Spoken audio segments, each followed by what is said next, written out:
We don't have control over a lot of it gets thrown at us, right? How we handle something is within our control. You're listening to Good is in the Details. I'm Gwendolyn Dolske. And I'm Rudy Salo.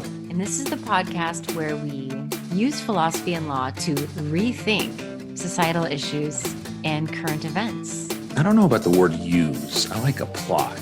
Okay. We apply. We'll go with it. In this episode, I think it's quite fitting considering we just had International Women's Day. Our guests are Alex and Joe and the company that they created. Is it the company they created? No, it's actually Alex's company. It's a Divide and Thrive. Joe just happened to be a student, if you will, a compatriot of Alexandra when Joe was going through her divorce. Yeah. And this is a great episode. We're talking about the way in which to flourish after the end of a relationship or a marriage. And I think there's a lot of great concrete tips here, but there's also an important lesson to keep your identity, even when you are in a relationship, because relationships can end, and it's important for you to be focused on your goals, what you want out of life, and that the end of the relationship doesn't mean the end of you. You still have a lot to look forward to and a lot to work on. So this is packed with information on how to deal with the grief and the loss, but then also how to kind of kickstart your life and to be excited about all of the possibilities from going from we to me.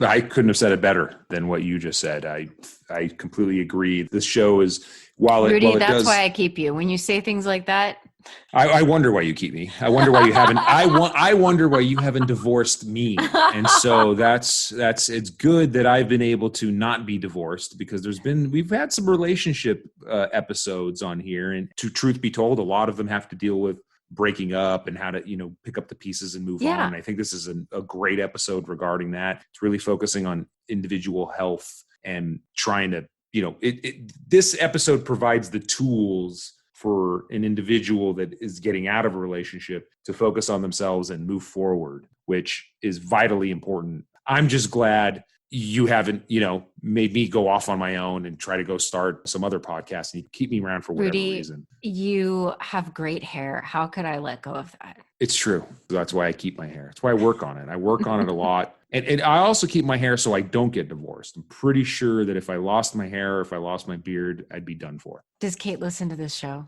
She does. Okay. Hi, Kate. Yes. All right. So let's talk from we to me. What do you think? I think it's great.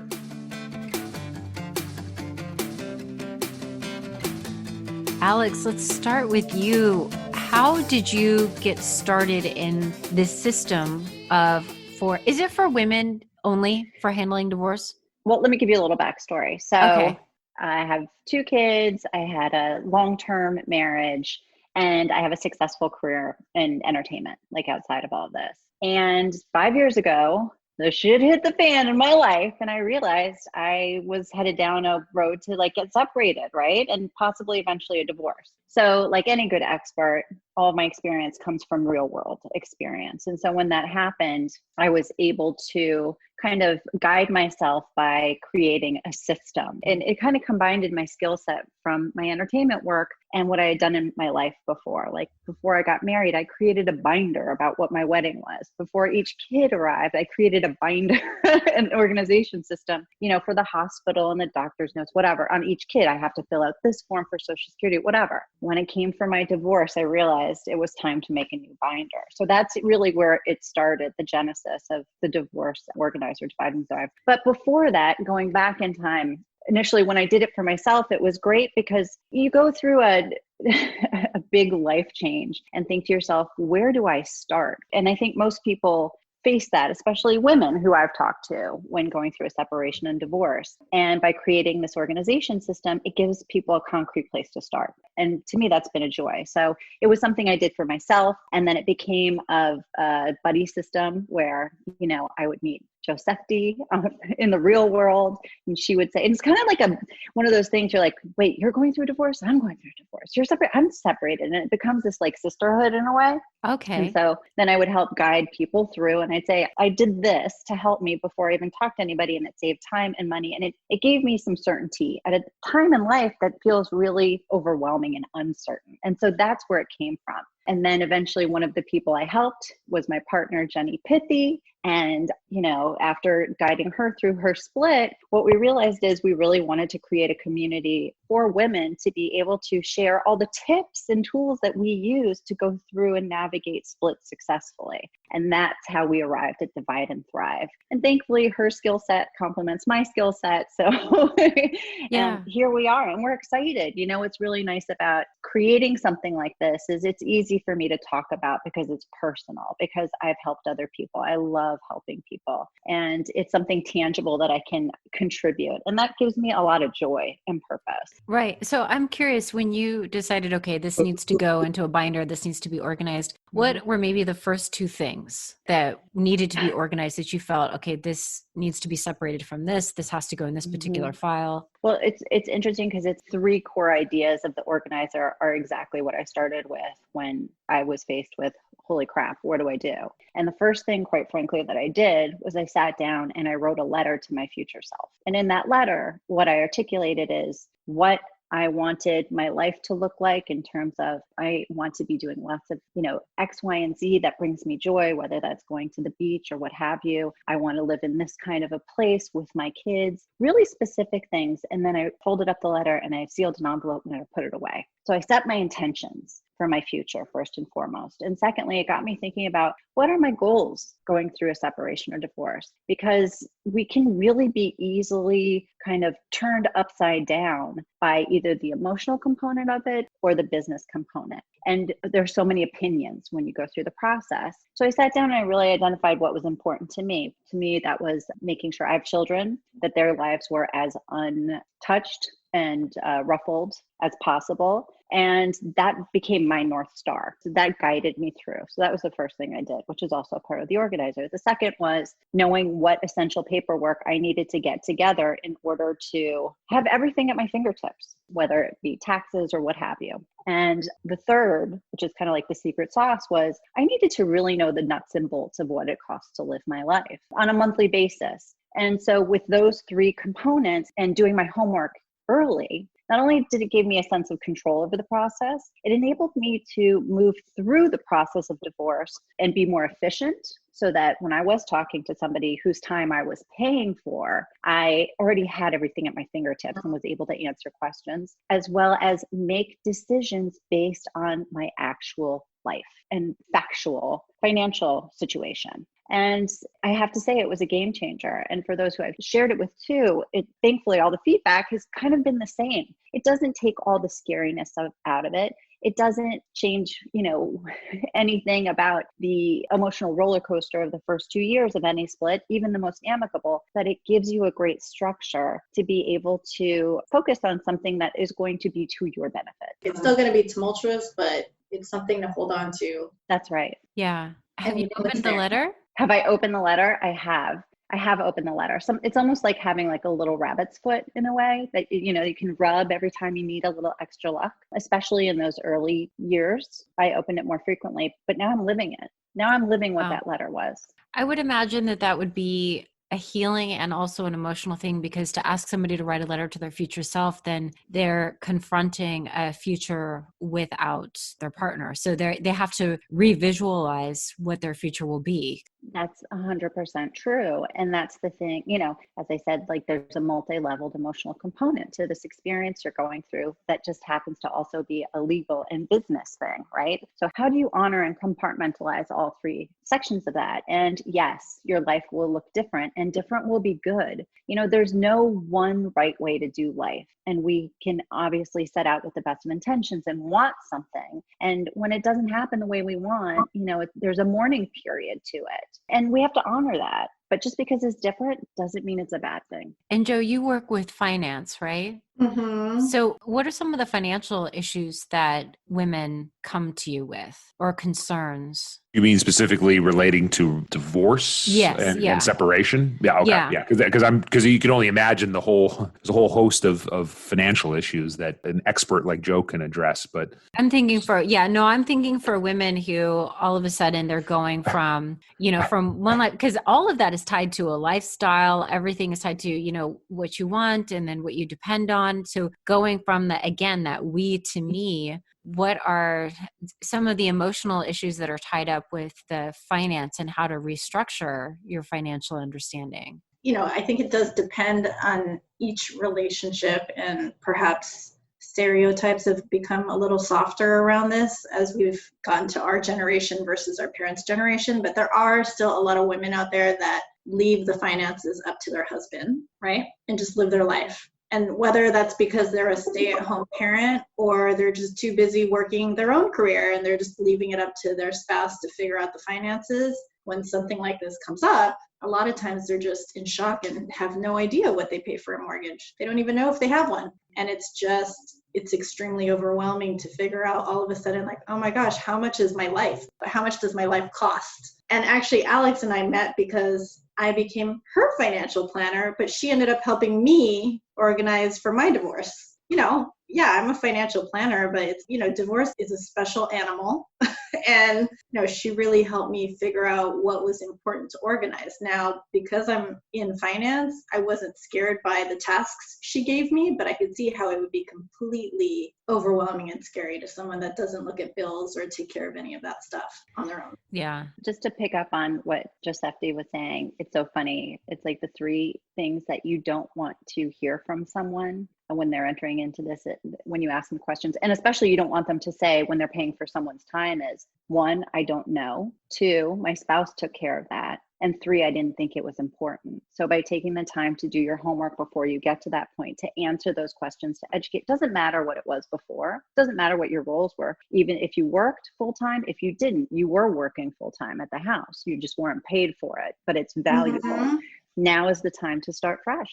And now is the time to educate and move forward and be able to make good decisions. You sleep at night knowing every nook and cranny detail of your life. Look, we don't have control over a lot of what gets thrown at us, right? How we handle something is within our control. How we handle what's thrown our way is the only thing that we can handle with certainty. And that applies to divorce. And again, going back to the fact that it's so intertwined with an emotional aspect to it. I want to be able, and with Divide and Thrive, to really be able to guide people to take care of both sides and to make sure that they don't overlap. So one doesn't kind of influence the other. Keep them separate, absolutely paying attention to them, and just move forward. 2 questions on this point. Joe, I'm curious, when you do talk to women who have the answer of, I don't know. I don't know if I have a mortgage. I don't have access to the bank account. I don't know anything. Let's say they have a husband that is, because of the divorce, because of a lot of reasons, is refusing to give her answers. Like, what do you tell them? Like, what options do they have at that point? I mean, I can imagine some of the legal options that they have, since they, especially if they're in California, community property state, they own 50% of everything. So they do have rights, but really, like, how do you direct them to get that knowledge if their partner is roadblocking them? I mean, thankfully, I haven't had too many examples of that. But for example, if the mortgage is in your joint names or the bank account is in your joint name, like, you can go to the bank and get the information yourself.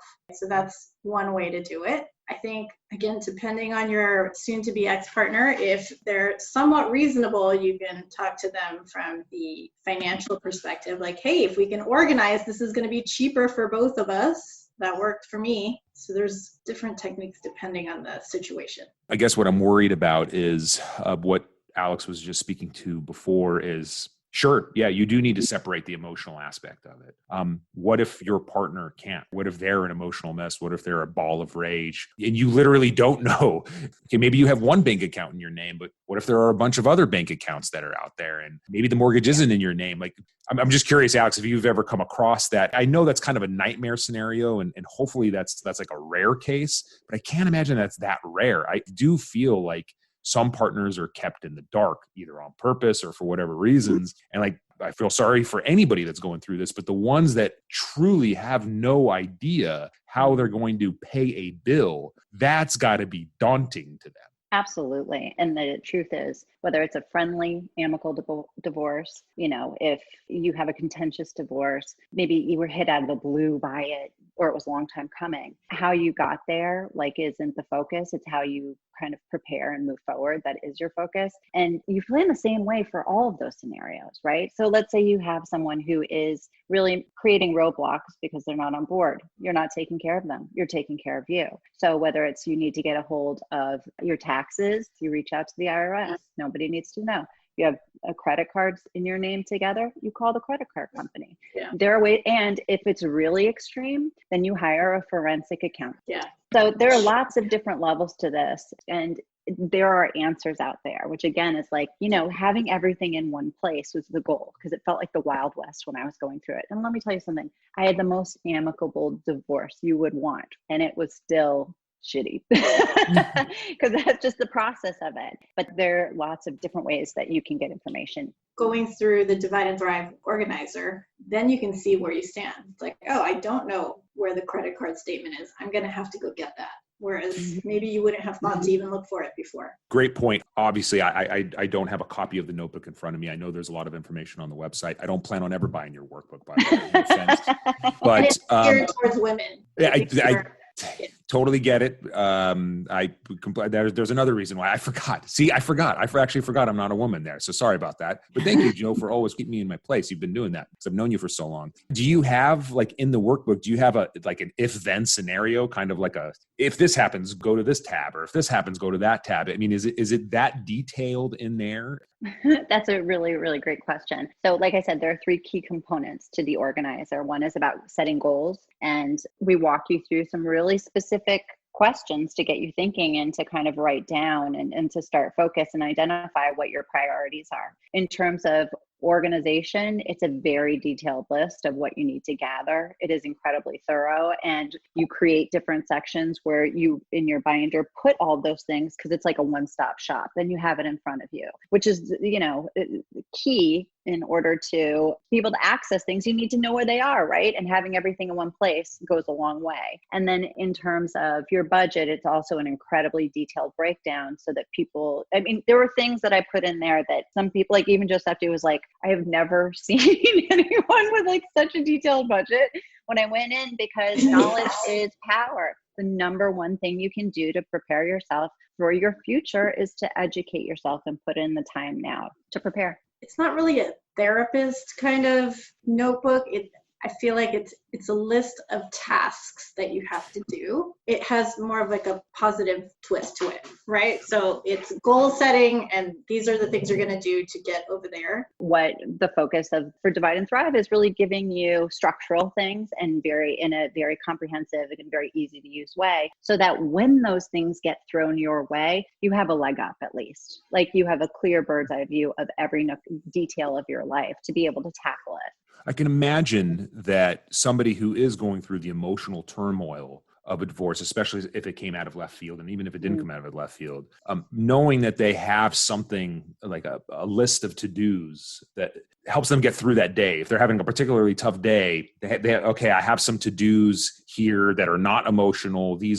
I'm building out my future and taking every single step day by day. It's got to build up that confidence that they're going to get through this. While it might not be emotional, building that confidence of getting stuff done is invaluable, I'd imagine. I'm sure you've probably heard that before from some people. It's true. And it's funny when you say that. The thing about divorce is, some days are much better than others. And some days you have to really, some days you might feel overwhelmed and think, this is going on forever. When is it going to end? So being able to have these concrete, steps to take helps you kind of celebrate the small victories, right? I checked off 3 things on the to-do list this week. That's great. The other thing is we don't just stop our lives and get a divorce. So we're juggling careers, we're juggling kids, or we're juggling school, or we're taking care of sick family members on top of it. So to have something that kind of lets you go a little bit on autopilot and guides you, it's such a helpful tool, because nobody can stop and everything and just devote 100 hours to this one act of divorce. I think there's still a cultural or societal idea that lingers that that when you identify as having been divorced, that there is a judgment or that you did something wrong or that there's a failure? How do you have, which I'm saying that I think that that's what it is. I am not endorsing that view. I think that that's a terrible view, yet it's still there. How do you help women, how do you help women through that, through knowing that they are now in the world, not just, without their partner and not just with their own goals, but as divorced? That's a great question. Thank you. The truth is, in my experience of anything in life that gets thrown your way, people's reactions generally tend to be a reflection of where they are. So, I had this post that I did, which were like, here are some various reactions you're going to get to the news if you're divorced. And so one is like zombie apocalypse. You're patient zero. If this person even talks to you, they're going to catch it. Another was, oh, you poor sweet thing, I'm so sorry. They want to infantilize you. You're powerless somehow. Thankfully, more often than not, what you're going to get is people saying, I'm really sorry to hear that. How can I help you? And so it's something that I coach people with all the time and just say, remember, all you have control over is how you process your news of divorce, how you move forward. How other people digest the information and how they react to you, that's out of your hands. And that's not yours, that's theirs. That's good advice. This is just a question. Why on forms, like when you go somewhere, like let's say you're seeing a new physician and there's that checkbox, married, single, why is divorced on there? Because isn't the whole point of the divorce that you are no longer, like, I just want to know why that question is there. That is such a good question. I think of it every time. What relevance does it possibly have? You're no longer, that's the whole point, is that you are no longer related to this person. Maybe they're looking to date a divorced lady. I don't know. I was just applying for car insurance the other day and it kept asking and I couldn't figure out, does that make me more likely to hit another car? Why does it ask that? Very strange. Yeah. I think that question needs to be off there because it's the whole point is that it's not part of your life anymore. It doesn't define, divorce does not define you. It's just an experience. It's temporary. We move through it. It's as if to say like, wow, you just got married. Everything is about your wedding. You're a wedding person. We're not these experiences. We're the same people with our, character, morals, values that we were just moving through life, other life experiences. That's all it is. I think the perceived stigma too also depends on the energy you're giving out as well. So I noticed with a lot of, I think, our mutual friends, perhaps they were tentative at first because they just wanted to see like how I'm going to be. And if I was happy and I was good with it, they were going to be happy and good with it too. And then it was a non-issue. It's just what's that energy you're giving out? Are you giving out that it should be stigmatized, or are you giving out an energy like, this is cool, I'm happy, I'm in a good place? And don't be afraid to create boundaries, right? If people are crossing boundaries that don't feel good to you and they're saying something, it's okay to say, I'm not ready to talk about that right now. Mm-hmm. Oh, that's good. Feel good. Yeah. So I want to ask, what is the worst advice? What is something that you do not say to somebody going through a divorce? Oh my God, that's revenge. I'm just kind of curious of like, what are the no's? Like you are a bad person if you say this. What really? Quick question. Is the answer the same? And this is great. This is a great follow-on question. Is the answer the same as to somebody who was in let's just say a relationship, but not a marriage, and they just broke up with their significant other? Once they're divorced, are you allowed to start talking crap about the person if you hated that person? Or no, it's not a good idea because they might get back together? Okay. So many good things to unpack here. First of all, a split is a split is a split. You've been in a long-term relationship and you never got married. It's a tough break. You're going through the same emotional and financial things. You lived with somebody, you're breaking up after a long time, same thing. You got this piece of paper between you, same thing. I think it all depends in terms of like what you shouldn't say. I don't believe that you should start like talking ill about the other person at all, because you never know what's going to happen, number one. And number two, your focus should really be on the positive and helping the person who's confiding in you, right? So letting somebody have a safe place to vent, letting them be, if they want to kind of trash talk to get it off their chest, let them. Don't join in, just say, yeah, I hear you. That really sucks. That's hard. And even, as your best friend, you're like, oh, I hate that person too. But don't start. be there to be the support. The other Don't thing be like, I knew it. yeah, trust me. There was somebody who said to me in the family who's like, well, I never knew who your spouse was anyway. I was like, oh, now you tell me.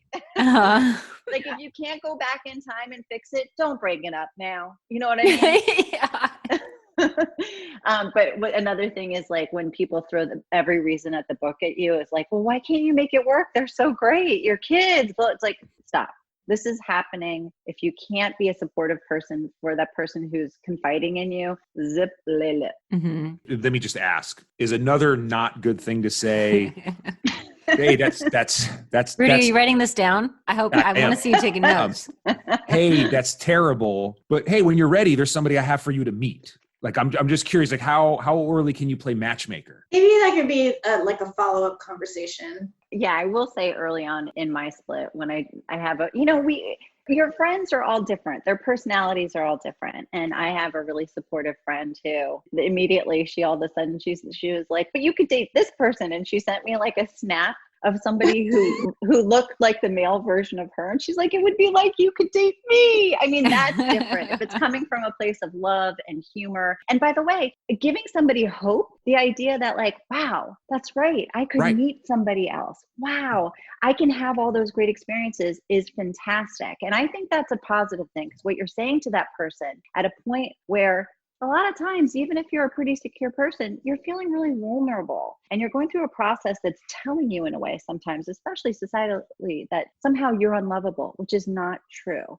You're valuable, you're lovable, and you have a bright future ahead. And if somebody wants to line up a date, please tell them. Good. Okay. I thought that was the case. I didn't think that would be a negative thing. I thought that really should be negative, but just maybe not push it, right? Just like, oh, I know somebody. I think that would be good for you. Just let me know when. Yeah. Oh, yeah. Let me know when. That's good. Yeah. I think it's also important to, well, everything's positive and that there's another side to this too, that a person should go ahead and mourn and reflect that that's also normal. I think we want to make everybody happy and okay. And I think it's okay if somebody doesn't feel okay, and they take this time to go ahead and feel all that they need to feel so that then they can get to the other side of it. But I think skipping over that feeling of a loss would be a big mistake. It's a death of a relationship. It is. You are mourning the death of something that you thought was going to be and what your life was going to be. And the thing is, divorce brings up big feelings, high highs and low lows. And so you want to be able to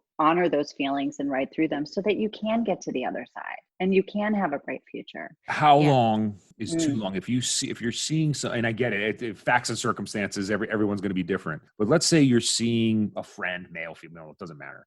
But they're still mourning 1 to 2 years after. At some point, you should suggest professional help if they haven't gotten it yet. And maybe at that time, even if you're trying to just get them out and introduce some people, not say you're going to set them up, but try to do stuff to get the hope going. Clearly, I'm not a professional. I'm just curious, how long is too long? I think it's case by case, quite frankly. And even if you are, let's say you've been talking to friends, you've been going to therapy, you're really doing the work, right? And it still comes in waves. Let me tell you something. I had a date. This was probably like one of the second or third date that I had with somebody after my divorce was final. And we went to the movies, and at the end of the movies, a kiss was laid on me, and it was really great and exciting at the time. And I was like, this is fantastic. And look at me. And I got in the car, and as I was driving home, do you know what I thought? Damn, it would be so much easier if I was married. Oh. I even had a great time. I had the potential to enjoy myself. It just comes in different ways. Did I go home and say, oh, I don't want to date? No, you push through, but when you're ready, and you just have to honor whatever phase your friend's in. I mean, if somebody really needs help and isn't moving forward and they're kind of like stuck on these very destructive ideas, it's usually the focus is outward then. And then you want to absolutely be able to say, hey, I think maybe you should be talking to somebody else about this because I care about you. And I know that this situation, this isn't all you are and all you can be. I mean, all you can really do is try to help. But I mean, I can think of a very specific person right now where they've been in denial for about 2 years and they just can't move forward, and they're doing their therapy and they're doing what they're supposed to do, but that's where that person is. And all you can do is make gentle suggestions and and you have to believe that they're going to find their way at some point. I think this idea of writing goals is a really exciting one because it allows the person to see the possibility of their life instead of focusing on what isn't going to be their life. So I would imagine that some people, when you say, okay, what are your goals, that somebody might be stumped because they've been so accustomed to not even thinking about what it is that they want out of life, or they have thought that the marriage was what they wanted out of life. What are some tips for somebody to really be reflective about what it is that they want out of life? Oh, that's a good one. That's a really good one. Look, a big life change can be exciting and intimidating, and those two extremes signal you're living. So, and that change is happening, and that it's a good thing. It can be a good thing. Try not to fight it, be open, push through fears, take time to sit with yourself and pinpoint if you are having big fears. What is the root of that? Is it because I'm afraid that I really want to be in a romantic relationship and I want to be in a committed relationship that's a priority to me? Is it that I'm feeling insecure about my financial future or maybe where I'm going to live? Try and pinpoint exactly where it's coming from. Number one, that's how you start to slay the dragon. Don't fight it. Be open to it. And it's okay that things don't work out the way you plan. That's life. We have to learn to roll with it. And the biggest tip is to view it as an opportunity. You are now at a point where you get to write a new story how you want to write it. And there's no one way to do life. Everyone's path is different. I know like something like traveling is really important to me. And it's just kind of exciting to be like, I'm going to go somewhere and I'm going to do these things and I don't have to run it by anybody. Like that was a really exciting, and I get to, do what I want to do and plan. And that was a very exciting thing for me to think about. It takes time to sit with where you are now, right? Yeah. If you're coming out of a long-term relationship, we talked about this. It's like you're so accustomed to thinking as a we, and it takes time to switch that narrative to me. So take time to sit with and learn who that me is now. It's not the same person who went into the relationship. It's not the same person who is in the relationship. We all grow, right? And get to know that person and what's important to them now. Yeah, I like what you're saying there. I think that it's normal for relationships to end. And this idea that, oh, why didn't you work or whatnot? But I think it's entirely possible for somebody who's good for you in your 20s, somebody who's good for you in your 30s may not be good for you in your 40s, that you're in different places in your life. And you should be allowed to live your life as long as you're respectful with other people. I mean, like, I'm not saying be cruel to somebody else, but to be honest about what you want. And if you're not on the same path, which can happen if you've been with somebody for 10, 15 years, to realize your life goals are incompatible, that it can be the end, and it doesn't have to be this terrible thing where you hate the other person or anything like that. Well, something that you've talked about was children. I'm wondering, what are some of the best ways to navigate that? Because unlike a breakup where, that's not a divorce, maybe it's a relationship and you decide to part ways, as painful as that is, you can actually get away from the person to not be reminded. What is the best path forward when children are in the picture and you're deeply hurt by whoever you're getting divorced with and you still need to interact with them? What are some tips to focus on yourself, but then also know you continually need to interact with the person who has caused a lot of harm or sadness, maybe not harm, but sadness? Again, it goes back to compartmentalizing, especially if you have children. Make them your North Star, right? We as grown-ups, as adults, this is our adult life. We are in a position to make choices and act on them. Children aren't. Okay. So if you're doing grown-up adult things and making grown-up adult choices and having big grown-up adult feelings, that is for grown-ups and adults. That is not for children. If you have a strained relationship with your ex and you are doing, co-parenting stuff, figure out the least volatile way to communicate. Maybe it's just a simple text message. Maybe it's an email. To have a clear plan laid out between the two of you in advance, talking to your children about it. And make sure when you are going to talk to your children that you've taken time to kind of practice what you're going to say. Keep it short and sweet. Be mindful of ages that you're dealing with, what's appropriate in terms of how many sentences do they need to know. Mm-hmm. And, the biggest key is don't have the conversation unless you can have it and say the word separation or divorce without crying, because they're looking to you as a guide. It's okay to be sad about things, but initially they're looking to you to know that this unknown they're about to move through is at least feels like someone is guiding them who knows what they're talking about and feels comfortable so that they can come to you eventually. And don't expect that kids are immediately going to turn around and ask you questions. Yeah. They're going to need time to sit with it. And it's going, how they react to it is going to manifest in lots of different ways. Sure, if you have an older kid, it might be a quick conversation. You might never hear anything about it. If it's a younger kid or even an older kid, you could hear a tantrum, right? Give them time and let it be safe. But just remember, do adult things and make adult choices. Children should not have to suffer through those. Keep them separate, protect them. I mean, I think having, to the extent that it's possible to have a unified front when you bring it up to the kids, I think that's ideal. And then, I don't know, for me, I think just having that agreed upon structure going forward is helpful, because you just have to stick to the structure. Yep. Like, we're going to drop off here and that's agreed upon. This is the time we're doing it.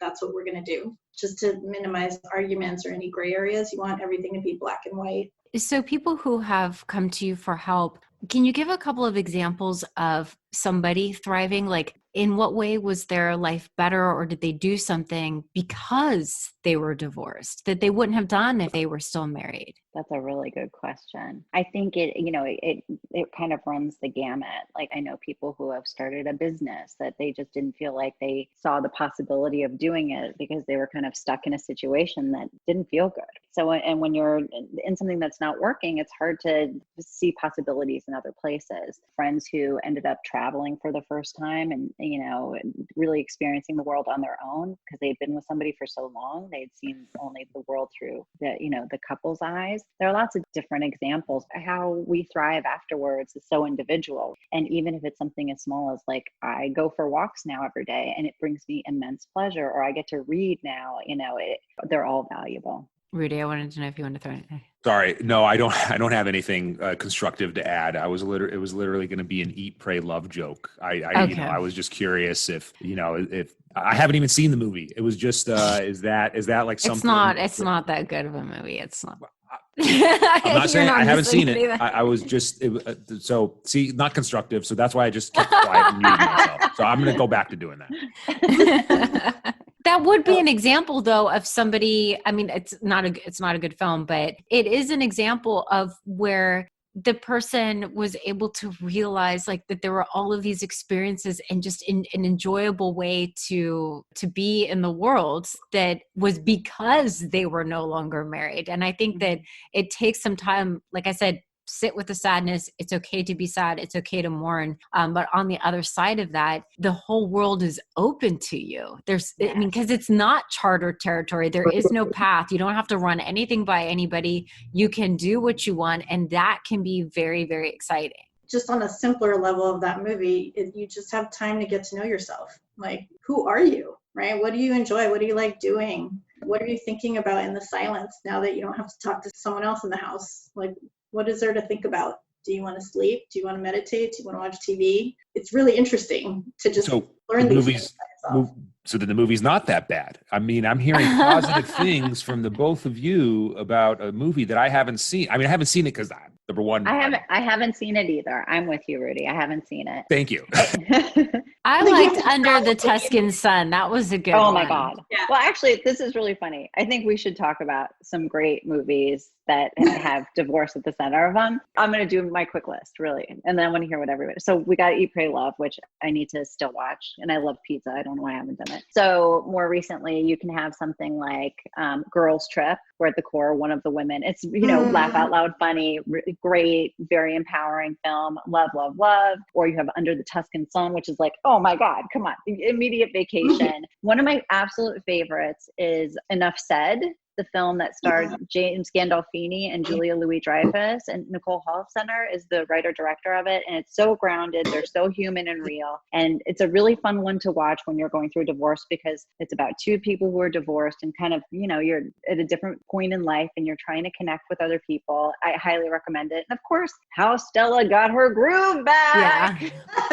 Yeah. Yeah. Hey, Diggs didn't hurt anybody.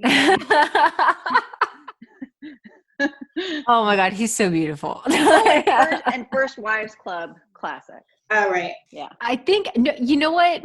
This is good. This is a good list because people should, I think, that there is some there. Now, wait, I don't want to make it sound like I'm down on marriage. I'm not. Like, I think that can be a very beautiful thing. But I think that one of the fears with women is age, because something that happens is that just by virtue of experience, by virtue of life, you just get better with age, but we're still in a society where men are more attractive with that age and wisdom, and women's value is still with, under 40. Like after they're 40, you don't see them on TV, you don't see that much. It's very few women who are able to get beyond that, but that women can actually, be concerned about how they're going to be in the world, that they are of less value because they are older, who's going to want them. And that needs to go away. And the films that you just mentioned are really celebrations of the wisdom and the joy, and you are more grounded, more what you want out of life. And so you're able to embark on this journey of singlehood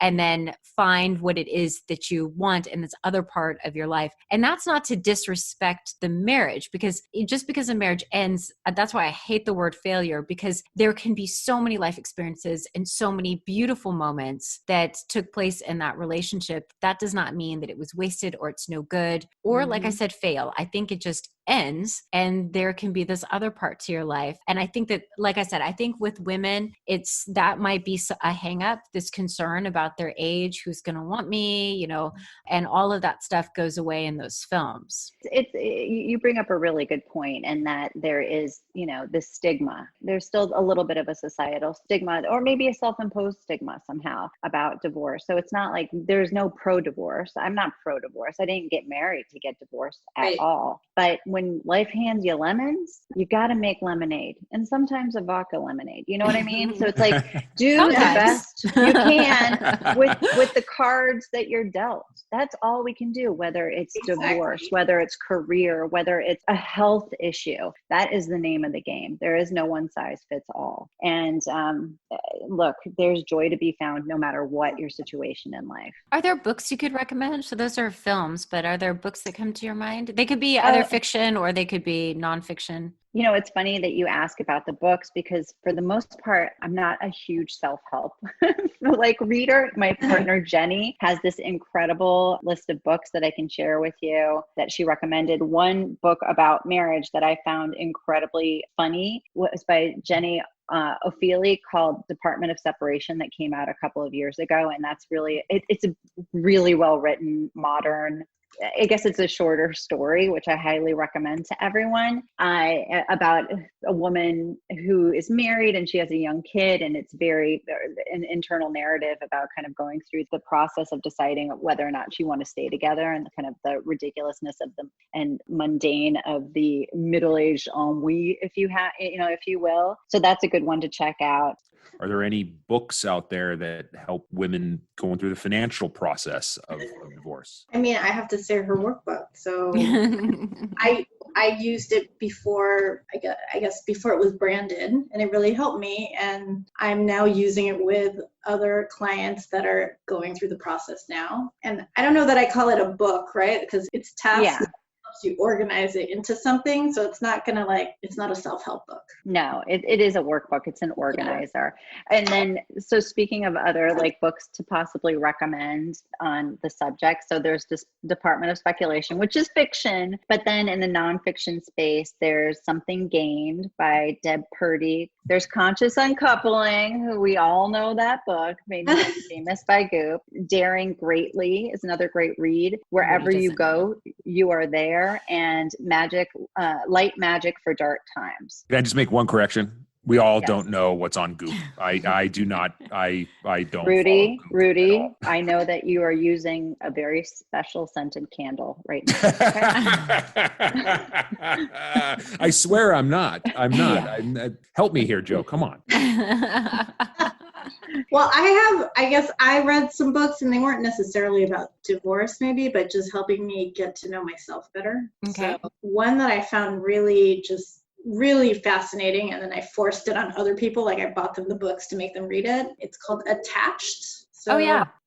So are you anxious, avoidant, or secure? How the science of adult attachment can help you find and keep love. It's really fascinating just learning about certain aspects of yourself. I started something called the Happiness Project. So again, just a different way of trying to think about your world and finding happiness in it. So not necessarily about divorce, but again, from we to me. So now I'm gonna be thinking about me. One of the shifts that can happen is that your friendship circle changes. How do you help women navigate that? That can be a tough one. I mean, every scenario is different. You know, there's some people who were your couple friends, there's some people you knew before, and then they're going to be people you meet after, right? And there's just kind of just no telling what's going to happen. In my own situation, when I split up with my ex, I had the best group of friends. I'm not kidding. I'm not overselling them. They are like the kindest, smartest, most empathetic, great people you would ever want to meet. And they're all married. So for me, my challenge was and they were loving and supportive. I needed to connect with people who had been there, right? Like that was the bigger focus for friendships. And so through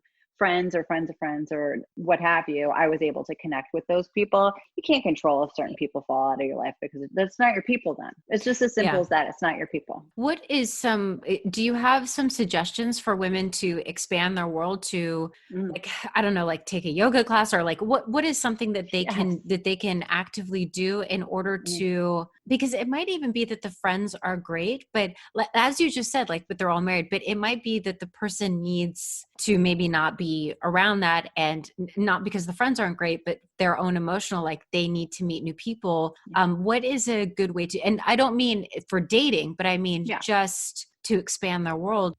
You start small. Like, what are the little things that bring you joy? Get out in nature, go take a walk. Is it that? Is it going to an art gallery or museum? Not in a pandemic. Is it going to a free concert? You have to find out the little things and carve out time, especially at the beginning. You should be doing at least 2 or 3 little things during the week that help build you up, that make you feel really good. Maybe there's an extracurricular activity you used to do that you haven't done in a long time, like play tennis. Or it could be like, you know, what you were saying, you love travel and you got back into that. Just make time to, if you don't know what it is, to figure out by trying lots of different things. And it doesn't have to be skydiving, you know what I mean? Like I said, it could just be going out to your local state park and doing a hike. Just be open to new things. Since we do talk a lot about philosophy on this show, I'm just curious you as a philosophy professor, having gone through whatever you've gone through, was there some philosophical teaching or philosopher or something that you turned to that was helpful in any of the things that you've gone through? I will say that existentialism is a branch of philosophy that I really do enjoy. And they do focus on this idea of the way in which the world perceives you versus doing what you want. And that the meaning of life is what you bestowed to it, that there's not an outside order or something like that. And I think that the trauma that people can feel, I think the existentialists have it right, is that you buy into the meaning that has been set up for you by the world instead of knowing what it is that you want out of the world. So for example, it's not that there is no meaning in the world.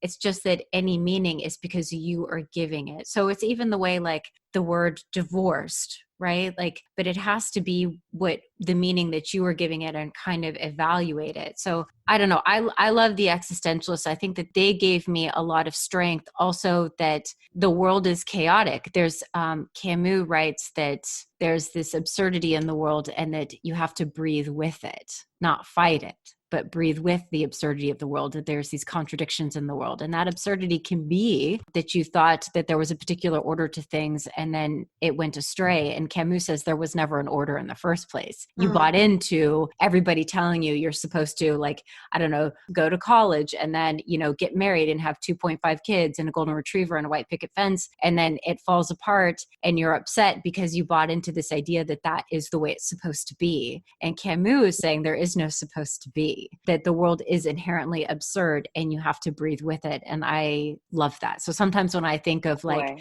this isn't the way I wanted things to go, but then I think, but I have to learn to breathe with it, and then you can navigate. Because if you buy into the order, which doesn't really exist, you're going to be absolutely devastated by it's no longer being there. So you have to create the world for yourself. You're responsible for the world. You have to create it and put out in the world what you want to see. And if you're open, right, you're open to your current group of friends, whether they're your friends or shared friends, you know, people will refer other people to you. So my divorced friends are people that were referred to me. You got set up. I love it. Gwen, I love what you just said about the existentials. I couldn't agree more. It goes back to this idea of there is no one way to do life. Everyone's path is different. Your life can look different, and different is good. And that these are opportunities, right? It lets you be more alive, quite frankly. It's funny because I gravitated toward the Stoics a little bit more. Even though I loved everything you said, and just in the fact that in some of it, especially like Marcus Aurelius, this whole idea of like hold yourself to a higher standard, right? And let other people do their thing and be flawed, but just you have control over how you react, right? And how you move through this world, and to do it in a way that's connected to other people, to be empathetic, to be fair, to be just, and to be courageous, to be of service. Yeah. Well, on that, I think I want to wrap up by asking about this notion of paying it forward. So about your work, and, you know, what it means to you to not only have gone through this, but the meaning it gives to you to let everyone else know about this work and be a resource for other people. That is such a great, I love it. I love paying it forward. As I told you, like the story about me not having any friends going through divorce immediately. When I was going through my split and then connecting with somebody, I was so grateful to that. And then they were able to kind of share like emotional tips or their shoulder and their experiences, which gave me seeds of hope. It made me feel seen, right? And it showed me that there is another side. And so then I took that from that woman. And then when I met Josephti, I could give that to her. I could plant those seeds in her. And then in turn, she plants them, and I planted them in Jenny. And then she did. There's nothing better than remembering that we're all connected, and that being able to be collaborative and share our experiences to make people feel less in the dark about things by opening up ourselves to our vulnerabilities, what we've struggled with, is such a powerful and rewarding position to be in. It's the very essence of life, is to connect in that way, in my opinion, love and connecting with other people. It's important for that person that's going through it to just feel supported. So I felt supported. I felt like I could ask Alex stupid questions, and that just made me feel better already, knowing that she was there for me. And it's just a weird thing. They come out of the woodwork. Yeah. Don't be afraid to lead with the thing that is making you feel so vulnerable, because what you're ultimately going to find is other people walking in those same steps and feeling the same way. And the fact that we're a few steps ahead and we can help them, it's amazing. I mean, of course, nobody wants to be divorced, but if you can help somebody and that's the situation they're in, if you can help them be in a better place, why not? You can't unbreak a plate, right? You can't unbreak a plate. Thank you so much. I think that's a great place to leave off. I mean, this was just really inspiring and very exciting, and I really appreciate your time. Yeah, what a great resource, great work that you're doing. I love the positivity. I love, because, you know, when we say, okay, we're going to be talking about divorce and being on your own, that it's not this negative thing, but that it's just this world of possibility. And that's really exciting, your approach to it. Oh, thank you so much. It's been a wonderful conversation. I'm so glad that you invited me. Thank you so much. Thank you. Thank you, Jo. Thank you. All right. Have a good day. You too. Bye. Thank you. Thank you so much for listening. If you'd like to learn more about Divide and Thrive, I've linked that in the show notes. And if you'd like to support the show, you can go to patreon.com/goodisinthedetails. We have all sorts of extra goodies there. And if you'd like to get in touch, goodisinthedetailspod@gmail.com, or we're on Instagram and Facebook. If you're enjoying the show and you're on Apple Podcasts, please scroll down to the bottom and hit that 5-star review and subscribe. Okay, and until next time, bye.